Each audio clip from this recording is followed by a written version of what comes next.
Welcome back to a very special Andrew Says. Every episode is very special, but this one's extra special. We've got the Keean Bexte live from the Netherlands. Whereabouts are you at, Keean? Can you tell us? I am east of Amsterdam. I can't pronounce a single town in the country, so I'm not going to try. But yeah, just about 2 hours east of Amsterdam right now.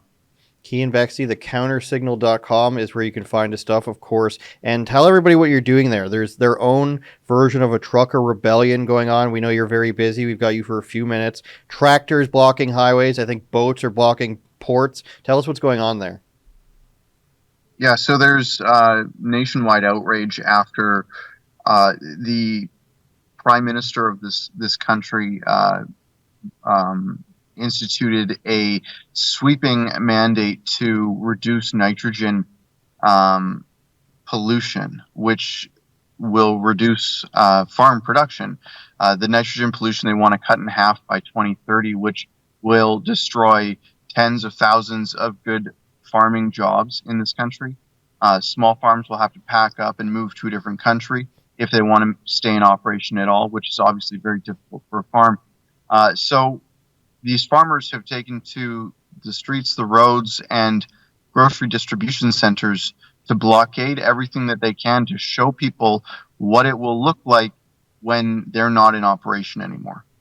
So those images I saw of the empty grocery stores, those are because of the blockades that are going on right now.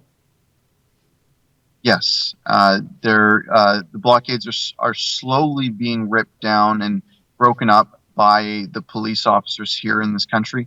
But over the past 2 or 3 days, blockades at the border and at distribution centers have caused grocery stores to run out of stock in many places. Have you gotten a chance to speak to any of the protesters yet, and what are they saying? So far, I've yet to speak with someone in person who can speak English. The ones that I have been speaking to online have slowly disappeared over time. Over the last couple hours, 6 to 10 hours, they have just gone dark, and I'm not sure exactly why that is. If they've been arrested by the police or what, I hopefully will get an answer on that soon. But the police have made a lot of arrests over the last little while here. So once they get bailed out and are able to speak to the media again, we'll see exactly what happened. Kean, as you're aware and as you covered, we saw a lot of this commercial stoppages in Canada earlier this year, Coot and the Ontario Michigan border, or New York border, excuse me.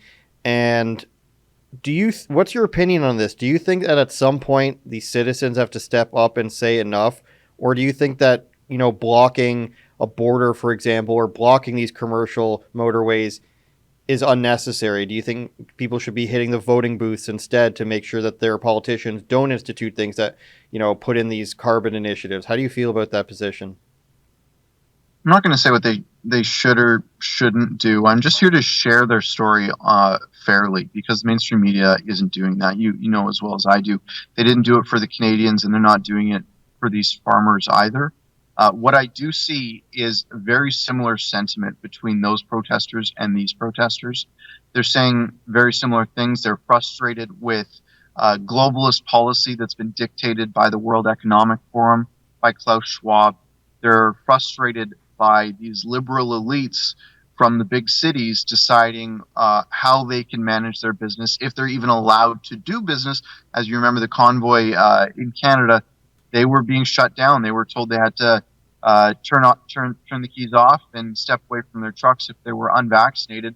And the same thing is happening here. You'll remember. I think it was maybe it was Ezra actually that was saying, right now it was vaccine mandates. Soon it's going to be climate mandates. And that's exactly what's happening here. It's climate mandates. They say they need to reduce nitrogen pollution by a certain amount. So you're allowed to farm, but not you, not you, not you, not you. And those people are really frustrated by that, obviously. These are generational farms that have been operating since before World War One, for generations and generations. And this liberal globalist prime minister route is saying, nope, time to pack it in. You're done. And that's not acceptable to a lot of these people. Keean, I think you're the first guy there in any of the real like Western media. What made you decide to jump on this and go so quickly? Much like we sent Avi Yemini and Louis Brackpool to Switzerland, did you just sort of feel like this was going to be a thing where people weren't going to cover it properly or honestly in the mainstream media? So you thought I better get there quickly before anybody else, puts another, like basically controls the narrative sort of thing, and that way you can get the truth out before people have a chance to do that? Yeah, I had put out a tweet showing their border blockades, and I didn't really think much of it. Tweeted it out, went to sleep, woke up the next morning, and it had exploded. It was retweeted like 20,000 times, and I was like, "What? What is this?" I had hardly even heard about it until I tweeted about it. But I saw that there was this huge amount of interest in the story, and all the replies were like, "Thank you for sharing this. We didn't know this was happening. The mainstream media didn't tell us that this was happening." The CBC's not here. The BBC's not here. They're leaving it to a corrupt local media to shut down these farmers, to label them as extremists. But it's not extreme to want to keep your farm. It's not extreme to want to keep a job. So, when I saw that response, I knew, a good story for us. There's a few parts to it, but the main part of it is that people are desperately interested to know what's going on. And the second part is the mainstream media is purposefully ignoring it or maliciously lying about that. And everything sort of crossed over perfectly here. So that's why I decided to come out. It was tough to get here. You need to be vaccinated and boosted to get into this country. But luckily, the Canadian Embassy saw fit to grant me, it's a weird diplomatic document, but they granted me access to the country to do this journalism, which I appreciate. I don't think Justin Trudeau would have done that for other people during the Freedom Convoy, but I guess that's the one positive that I've seen from this government so far. Now, do you predict anything when you come back to Canada? You were notoriously put in the COVID hotels upon your return here from a reporting trip. Do you predict any trouble given to you? And follow-up question to that, and then I'll let you go. Have you thought about leaving Canada yet? I know there's a lot of people who are doing a lot of reporting around the world who are going and visiting to cover stories places, and they don't want to come back to Canada because, we still have all these rules in place even this far down the line. We're up there with like China and North Korea and such, and it's going to at least September still. Have you thought about any of that? Do you think anything's going to happen when you come back? Or have you thought about, becoming this person who reports abroad permanently? I don't want to leave. I would leave Canada, but I wouldn't want to leave Alberta. It's too nice of a place. I mean, the Netherlands, great. It was nice getting off the Air Canada flight because even while we were in the airport, nobody was wearing a mask. Planes leaving, planes coming, nobody's wearing a mask. The only people that are wearing a mask, and they look like a bunch of just government. I probably shouldn't swear on this program. You can. There's Canadians get off planes and they're wearing masks. They look like a bunch of idiots. Nobody's wearing them anymore because they know that they're not effective. Not in airports, not in planes, unless you're Canadian on an Air Canada or WestJet flight. So it's embarrassing, really. But I think Alberta has a lot worth. Alberta's a great place. I wouldn't want to leave it. I might leave every now and then to cover things like this, but I'm not gonna. All right, Keean Bexte, thecountersignal.com. You're really killing it out there, good sir. I applaud you. I think everybody's noticed that your journalistic instinct on this one is correct, and you're going to be leading the story. And just like things that happened in Ottawa and Coutts and Windsor and stuff, everybody's got to spearhead it, just like it happens in the U.S. for these riots and everything. And I think you'll do a great job doing it. Thanks for joining us, Keean. Anything else you want to say? I would be remiss if I didn't mention where people could see the coverage. It is at thecountersignal.com, but you could also go to dutchuprising.com to check out. It's just a breakdown of all the stories that we've put out while I'm here. So it'd be great to go check that out, and let's stay in touch. All right. Thanks a lot, Keean. Have a good one. Stay safe, okay? Adam Sos here for Rebel News. You know, our company is growing quickly, and we'd actually like for your company to grow too. That's why this ad space that I'm speaking through right now is actually available for you to purchase. So instead of people listening to me, they could actually be learning about your company, learning about your business. If this interests you, if this is an opportunity you'd like to capitalize on, send us an email at ads@rebelnews.com.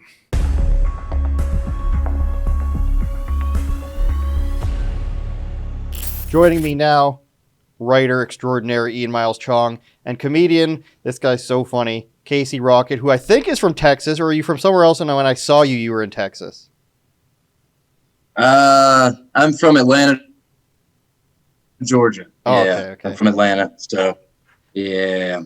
How would you describe yourself, Casey, as a comedian? Very spastic, energetic.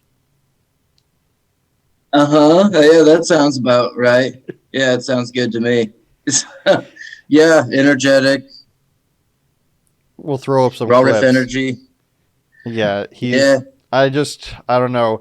So it's on this show, for those who don't know, called Kill Tony. It's a podcast where they have stand-up comedians come up and do a minute, and Casey is known around there, and he was just so, like, some people you fast forward through, other people you watch only some parts of them, but he's just so funny, just so wild up there, and I want to bring him on just to get him into the ecosystem of, hard-hitting politics. So the first thing I want to talk to you guys about was we're seeing a lot of stuff right now that I want to mention from female celebrities starting to talk about how there's a lot of issues around transgender things and how they're kind of tired of this whole idea that their spaces can be taken. Usually athletics is what comes up first. And I wrote down Bette Midler was one, and she's usually, a little bit out there. And now even she's saying that you can't be taking away women's spaces. You had this people probably don't remember Macy Gray, but maybe they do. She was on Piers Morgan talking about how you can't just get surgeries and become a woman. It's a whole experience. Ian, I'll start with you. Do you think this is do you think this is going to snowball, or do you think this is just people getting the voices they want out there to be elevated in this, sort of argument? Or do you think we're sort of seeing a trend in this direction? Who wants to go first? I guess I should go first since the camera's on me. Well, I think that people are finally standing up. They're seeing other people do it. Obviously, you have people like Jordan Peterson, Ben Shapiro, and us, obviously, coming out and talking about these things. And, for the longest time, maybe for years now, we've been slandered, defamed as transphobes, as bigots, because we were not, fully embracing the pluses in the LGBTQ plus ideology. Right now, it's quite clear that women's spaces are being invaded, and it's all well and good to say that women need empowerment, and certainly they do. There's been a glass ceiling for the longest time, for decades, maybe even centuries, and no one's going to deny that. Up until, say, the 21st century, women have taken a back seat when it comes to, well, literally everything, right? I mean, women's achievements have been marginalized in science, in education, and so on. Now, they're finally getting that recognition, and despite the advances that have been made, it's like the activists, and I'm not talking about, suffragettes or feminists from, say, the 1960s or the 50s, but rather the activists nowadays have sort of run out of things to promote. So they're promoting transgenderism, they're promoting this drag queen story hour stuff, and, they're promoting BDSM and kink as sort of lifestyles and identities, and they're pushing the boundaries to the point where it's making a lot of people in the center, right? People in the center left, it's becoming very uncomfortable for them, because they're seeing what's happening to people like, say, J.K. Rowling, who was probably one of the largest names, the biggest names to speak out against this, and she's being attacked left and right. She's faced death threats. I mean, this past week alone, somebody threatened to send her a pipe bomb, put her address online, encouraging other people to do so, and they're tired of it. They're speaking up, and they're speaking out, and it's good to see more women doing this, especially high-profile names like Macy Gray. She used to be big once upon a time, but we're seeing more and more, as even Bette Midler, of all people, came out this weekend to condemn this erasure of women. I mean, you don't see men being referred to as penis havers or ejaculators, right? I mean, there's no funny term for men, right? Men are just called men, whereas women are called things like uterus havers or baby making machines. I mean, you might as well just call them baby making machines at this point. It's misogynistic, and yet that is somehow the politically correct way to define a woman when you have like politicians like Elizabeth Warren and Alexandria Ocasio-Cortez saying women and uterus havers. It's like, what are you doing? You know, stop calling them that. They're just women. Just women. Just keep it simple. Casey, do you think there's a pressure in entertainment industry to sort of go with whatever is the majority opinion, basically on mainstream news and social media and everything? Or do you think there's more of a leniency now to people who just want to have their own opinion, no matter how wild that may be? A pressure in what sense? To be like politically correct? Is that what you're asking? Yeah, in some ways, but in stand up and things like that, it's sort of its own little bubble. I mean, as far as like, there's a lot of things that just don't really leak into the stand up world. I think it's one of the last places where people kind of don't really worry about the things that they're saying as much. I think PC culture and things like that don't really affect stand-up as much as people think they do. I don't know, man, if I'm really the right person to be asking about any of this. I kind of just go on stage and talk about drinking Robitussin and stuff. So I'm not quite sure how well versed I am in any of this. This is why you're here, to make me seem funnier, to make my program seem funnier. Does any of that, I guess you kind of answered it, but does any of that stuff sort of like leak into people? And I know it happens here in Toronto. Maybe it doesn't happen as much in Georgia and Texas. The comedians I talk to here say it happens, where it sort of leaks in where people don't want you to tell jokes about certain things. But if I'm hearing you correctly, you're saying it doesn't really take an effect on comedians in your area, at least, where you feel pressure to not tell jokes about certain things. Oh, it's not. Texas is really weird. Texas is the comedians really don't care what in other parts of the country. So I lived in Boise, Idaho for a while, and you would think Idaho is you would think it was a liberal place, but it's really, really conservative. So in that place, there was a lot of things you couldn't joke about. A lot of things. But in Texas, you'd be shocked with some of the people talk about any given open mic. It's like a free for all. So there's certain areas where that happens. Seattle is really conservative as far as material you can talk about, and you'll get like blacklisted if you talk about certain things, but not in Texas. No, we all talk about, whatever, man, freaking putting Vicodin in your dick hole, dude. It's a good time. I don't know. So you live in Texas now? Yeah. And did you? I live in Austin. I've lived all over the place. Did you move out there for the whole comedian boom, or were you already there? No, I moved out here for the boom. I lived in my car for a while. I lived I was in Idaho, so I'm from Georgia. And then I moved out here like a year ago. For the whole boom with Joe Rogan's club and everything, which hasn't opened yet, but. Yeah, there's just a lot of comics moved out here and stuff like that. It's like the Wild West right now. It's a free for all out here. It's really fun. A lot of crazy stuff going on. But I think most people, if they spend a couple days at open mics, they would be shocked that the PC culture really doesn't. That whole argument really is not hardly affecting anything right now. Well, I'm glad to hear it. It's not true in New York City, where if you make jokes like that, or even in Miami. I know a couple of comedians in Miami, like Esther Koo. You should have her on the show, by the way. They can get canceled. They can literally get canceled for talking about trans issues if they talk about the actress formerly known as Ellen Page, who is now Elliot Page. If you make a joke about Elliot Page, then you're screwed. I mean, all they have to do is post some of your material on social media, and you're getting blacklisted from the clubs. And it's that bad in some places, unfortunately. Yeah, let's talk about that. Dave Rubin or Jordan Peterson got suspended from Twitter for referring to Ellen Page is Elliot Page, and then Dave Rubin got suspended for saying that Jordan Peterson got suspended, even though he didn't mention the name Elliot Page. We're dead naming here. This is a very serious offense on Twitter, I think. It's as bad as genocide. Mm-hmm. Ian, I thought we were The war crime. I thought we were getting away from this with the whole Elon thing. I thought things were supposed to be getting better on Twitter. I mean, he hasn't taken the company over yet. For the first month, I would say I definitely saw huge growth on my platform. A lot of people did, I think, when Twitter started, scaling back on its moderation policies. But I see that Twitter's back to its old roots, and it started banning people again, suspending people again for just minor infractions. And so, it's kind of hard to tell what's really going on at Twitter. I hope that the deal has not fallen through. I hope that he has expressed that he will be going through with it. It's just taking a lot of time, right? So I think we're just going to have to wait and see what really happens. But for the time being now, it looks like Twitter is back to enforcing its very strict. I wouldn't say strict, right? It's very one-sided speech policies that prevent you from dead naming or misgendering. I mean, you can totally celebrate sending a pipe bomb to J.K. Rowling. That's not going to get you banned. But the instant you dead name someone, that's it for you. Your account is getting locked.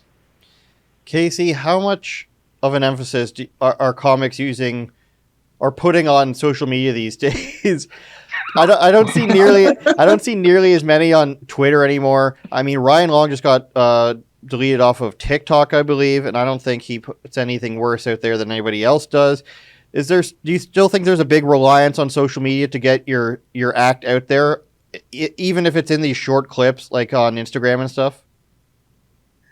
Oh yeah, it's a big thing. Yeah, but comedy's in a weird place where there's no one way to make it anymore. It used to be like Johnny Carson, things like that. Like if you get on late night, you're good. Like you can make a career. But now you kind of have to build your fans slowly one by one on social media. So yeah, it is a big platform. So if you were to get taken off of it for doing something like, saying something, it would be highly detrimental to your career, especially in the beginning. So yeah, it's a big deal. TikTok, things like that. YouTube.com. Is that the one? Yeah, big YouTube.com. Haven't heard of that one yet. Did you see Babylon Bee got banned from TikTok unceremoniously? Not even given an explanation for why they were banned. Yeah, they were banned last week. Yeah, last week. Well, speaking of banning on banning, I was reading earlier that Spotify, of course, they had the whole Joe Rogan fiasco, and the musicians, Crosby, Stills, and Nash, and I believe Neil Young separately, they all went off of it. But now they're back. They've, I guess not so silently, snuck back on. And what I wanted to ask you, Casey, is do you think that it's the place of these platforms to determine who and who shouldn't be on here entertainment-wise? I mean, R. Kelly's never been kicked off Spotify. I want to point that out. Despite everything over the years. But I see musicians having songs deleted, and obviously these musicians, and they're legends, they want to see these platforms do something, in their opinion, like kick off Joe Rogan was the demand, essentially. Do you think it's the place of like Spotify and Twitter and Instagram to determine which entertainment is safe and which isn't? No, absolutely not. But, Crosby, Stills, and Nash fucking sucks. So you can take them off. Just kidding. They're fine. But yeah, it's like lame boy music, the sad boy music. I'm just kidding. I like it. Yeah, man, whatever. I definitely think that's an injustice. Why did they take them off? Crosby, Stills, and Nash? Oh, they left because Spotify didn't ban Joe Rogan. Yes. And now they're back. Then, what a bunch of cucks. Yeah, bunch of beta cucks, man. Unbelievable. And Joni Mitchell left too, right? Some other people I've seen this happen. Yeah. Yeah, that's weird, man. I don't think that's the right response. I think also if people, I don't know. I'll leave it at that. But yeah, I think that's a stupid response. Freedom of speech and all that. Is that a David Bowie poster? Yeah, David Bowie's hanging out back there, freaking chiefing a damn big cigarette. Yeah, a lot of fun stuff in here. Scatman John's back there. You see a little Scatman. I love Scatman John. Yeah, I'm very familiar with Scatman John. I don't see it. Where is it? It's below his finger, right Right there. there. Yeah. Oh, okay, I see it now. That's a very odd way to point, just below my finger. I know. I was trying to figure out directionally on the camera how it was working, but Casey, who do whatever. people say that your act or your personality remind them of as we look at your torso? I just fucking pat my belly, man. I don't know, dude. I hear a lot of things. A lot of people say Theo Vaughn, but I don't think I'm that close to Theo Vaughn. I love No, Theo there's, Vaughn. there's not enough twang in your voice. Yeah, I agree. Yeah, I met him a couple months ago. Did a show with him. He was really nice. But yeah, that Eric Andre. People say Eric Andre. I like Brody Stevens a lot, who was an LA comic. So I think I would be most like him. But I don't know, man. I'm just trying to do my thing. Freaking talk about damn Jar Jar Binks. Have fun with boys. Talk about Scrappy Doo a little bit. What's the Jar Jar Binks joke? is- Unless that was just made up right now. Most of the things I do don't really have a joke. It's just me. I'll talk about it Yeah. a little bit. Let's talk about Jar Jar. That's what And, we'll put it on screen right now of Casey Rocket just running across the stage back and forth, which was a lot of his act, which was hilarious. I'm not gonna lie, and that's why I'm such a big fan now. Ian, let's transition hard and quick to inflation. Did you see this? It's Guys, let's get Putin's into price that. hike, right? That's what they're calling it nowadays. Putin's price hike. I mean, apparently Putin's in charge of the U.S. economy, and not Biden. You know, Biden has zero control over what happens, but Putin, oh yeah, is 100% in charge of the U.S. economy. Well, what yeah, I for wanted sure. Let's to talk bring about it. What I wanted Yeah. to bring up was this new thing they're going to do in California is they're going to print more money to counter inflation, which doesn't make any sense to me. They're going to give people upwards of $1,050 a month as a countering to inflation. That is as simple as I think it is, as stupid as I think Well, it is, right? that's not entirely correct because Okay. California doesn't print its own money, right? Well, yes, I know. Yeah, the money comes from the Fed, which Yes. obviously prints money. They got a money printing machine, and Jerome Powell is just crying blood as he prints more money that Biden asks him to. But yeah, just California alone, right? It has a surplus in its budget because its taxes are so goddamn high.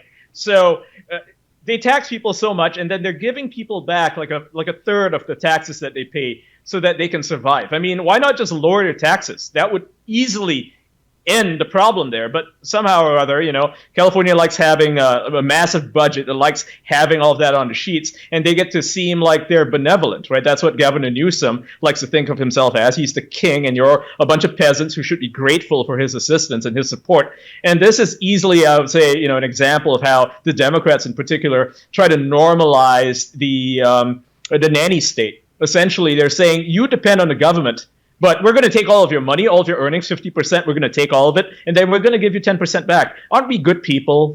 Why don't you vote for us more? We're going to give you more money. Maybe next time you'll get 11%.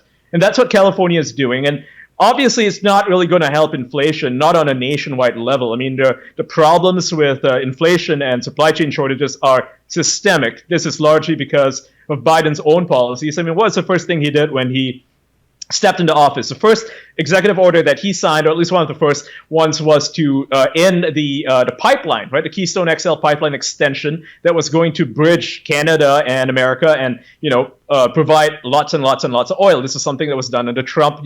Obama before him suspended it, and Biden suspended it. And one of the campaign promises that he made, and I would argue that he has kept, was that Americans are not going to be able to drill anymore, because he hates the oil industry. He's fully bought into this whole green energy transition, which, by the way, requires America to buy solar power panels from China, using Chinese equipment and Chinese solar panels and Chinese oil, of course. But, to hell with American industry, right? So that's his policy. And obviously, like I said, the problem's systemic with the supply chain shortages. There's a million different problems in all these different states, particularly California. The ports are, clogged because of pro-union rules. And, it'll take me hours to get into that. So I'll just say that the problem is definitely a local issue that's not being addressed. I mean, did you know that America doesn't really have a sort of a collective system that allows all these different ports and ships to communicate with each other? Like in other countries, say Turkey or the Netherlands, which all rely freight travel, right, on port, on trading.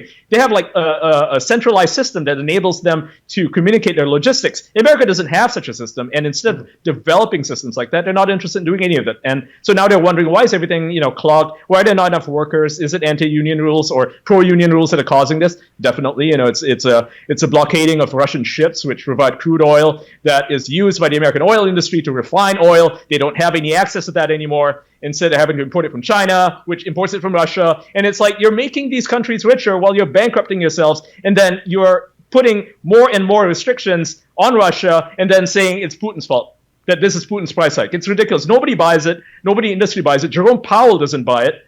But, Biden just goes on stage and he just keeps repeating the same lies over and over. And what did he do last weekend? He said that people who own these gas retailers, like the gas stations, they need to reduce the prices. Never mind the fact that they're making, like very little on the margins when it comes to profit. Like it's kind of a loss leader, really. I mean, most of the money they make comes from selling groceries, from drinks, It's not from the oil. So this ask is ridiculous. This guy, he's just out of control. And watching America's economy just go to hell like this, even though there's a million experts telling you, do the opposite of this. He's like, no, we're going to stick to the green energy plan, and we're going to keep blaming everybody but ourselves because our policies are going to work. Just trust it. Don't question it.